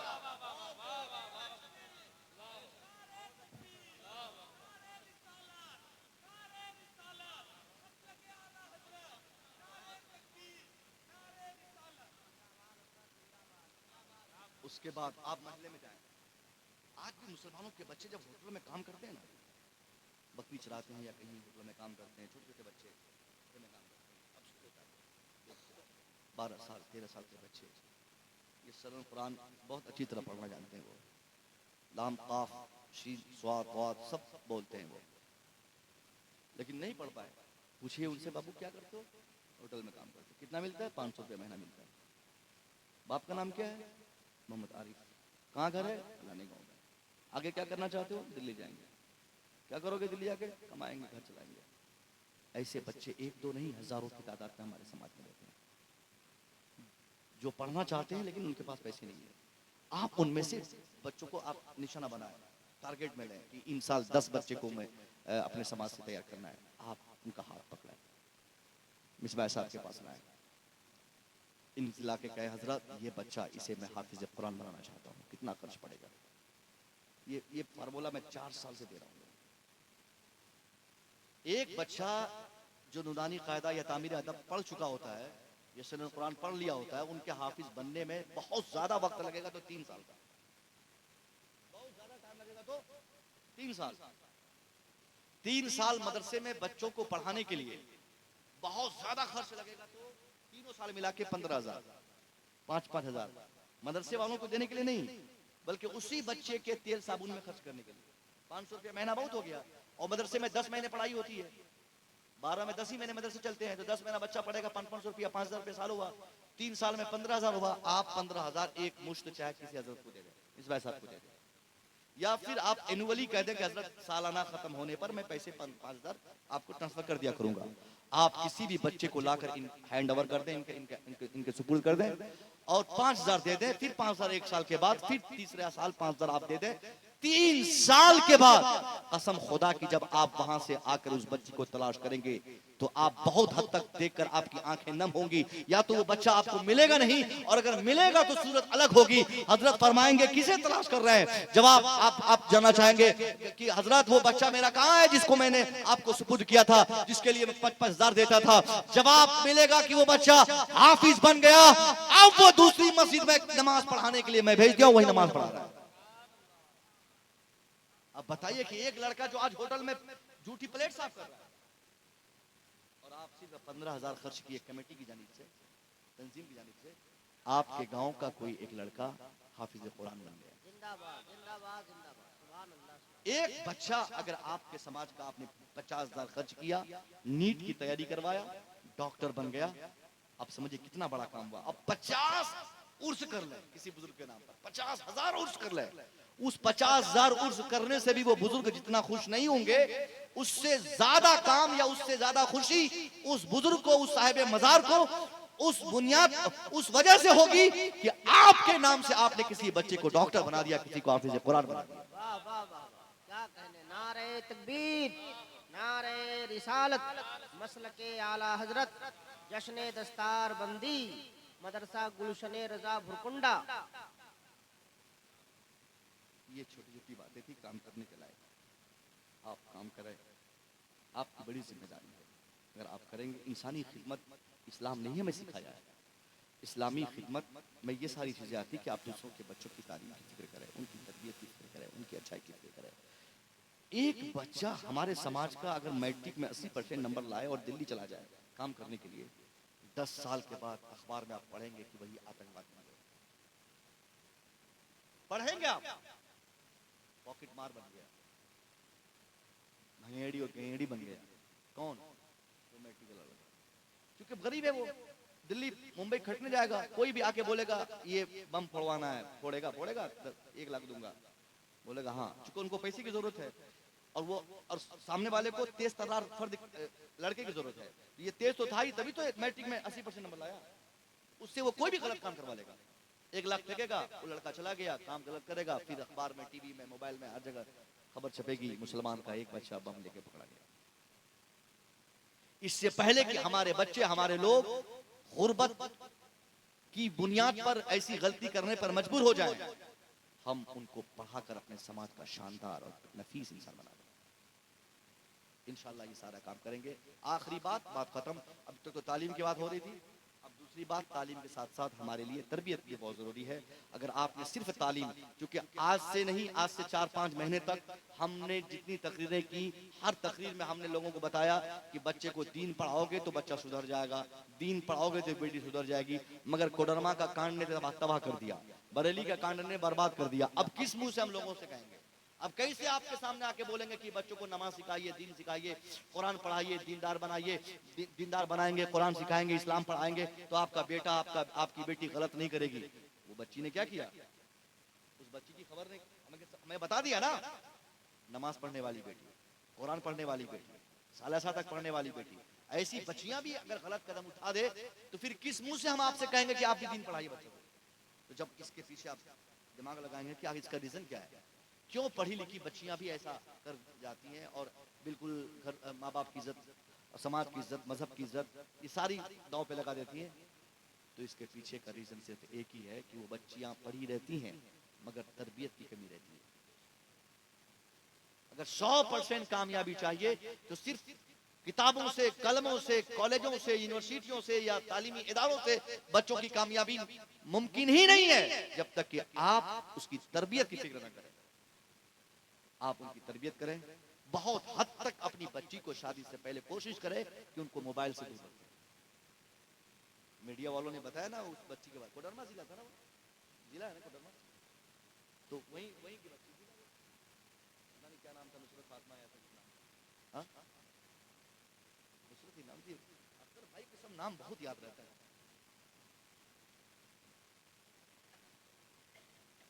समझ गए? मोबाइल अगर आप अपनी बच्ची को दे देंगे शादी से पहले, तो आप समझिए कि आपकी बच्ची आजाद है। मोबाइल देकर बड़े बड़े महल्लात में, बड़ी बड़ी दीवारों के साए में भी अपनी बच्चों को आप अगर कैद करके रखेंगे तो फिर भी वो कैद का एहसास नहीं होगा। वो जब चाहेंगे वो बच्चे भाग जाएंगे, जब चाहेंगे जिनसे संपर्क करना चाहेंगे कर लेंगे। ये सबसे बड़ा हमारा मामला आज बिगड़ता जा रहा माहौल का से तो मोबाइल के जरिए। हमने मोबाइल पकड़ाकर अपनी बच्चियों को जो तबाह किया है, ये तबाही का ऐसा ऐसा ऐसा गलत रिवाज हमने अपने समाज में डाला। दिल्ली खटने गए, मोबाइल बेटी को भेज दिया। क्या जरूरत है साहब, आपकी बेटी भी मैट्रिक की नहीं, अभी वो इंटर की नहीं है, अभी वो पढ़ रही है, आप मोबाइल क्यों पकड़ा है? अगर बात ही करना, कम्युनिकेट रहना, बच्चों से संपर्क में रहना दिल्ली से जरूरी है, तो घर के लिए एक मोबाइल काफी है। अगर आप बोलेंगे हजरत मैं पढ़ने के लिए ऑनलाइन तालीम के लिए, गलत बात। तालीम के लिए ऑनलाइन पढ़ना जरूरी नहीं है, वरना जितने साइंटिस्ट हैं गुजर चुके हैं, आइंस्टाइन हो, गैलीलियो हो, ग्राहम बेल हो, जिसकी भी आप बात करें, उसके जमाने में कहाँ टेलीग्राम, कहाँ ये व्हाट्सएप, कहाँ फेसबुक, कहाँ यूट्यूब कुछ था। वो लोग किताबों से पढ़े। तो अगर किताब से पढ़ना जरूरी है, आप आज पढ़ने के लिए देंगे ऑनलाइन, 5 दिन के बाद वो फेसबुक चलाएगी, यूट्यूब चलाएगी, व्हाट्सएप चलाएगी, उसके 1 महीने के बाद रील्स में उसका एक खास अकाउंट होगा, रील्स वीडियो, इंस्टाग्राम वीडियो बना के वो डालेगी, और वो कौन क्या बोलते हैं सब्सक्राइबर, व्यूअर, ये सब बढ़ाने के चक्कर में पड़ी रहेगी वो। फिर नतीजा क्या निकलेगा, पहले नकाब बन के बनाएगी, फिर जब व्यूअर्स बढ़ेंगे तो नकाब की एक पट्टी खोलेगी, फिर माहौल खराब होगा ना। जब बच्चियां हाथ से बाहर चली जाएगी, हाथ से छूट जाएगी, फिर आप दौड़ के मौलाना साहब के पास आएंगे और बोलेंगे हजरत बेटी बिगड़ गई, पता नहीं कौन किसने क्या खिला दिया है। कोई कुछ खिलाता पिलाता नहीं किसी को।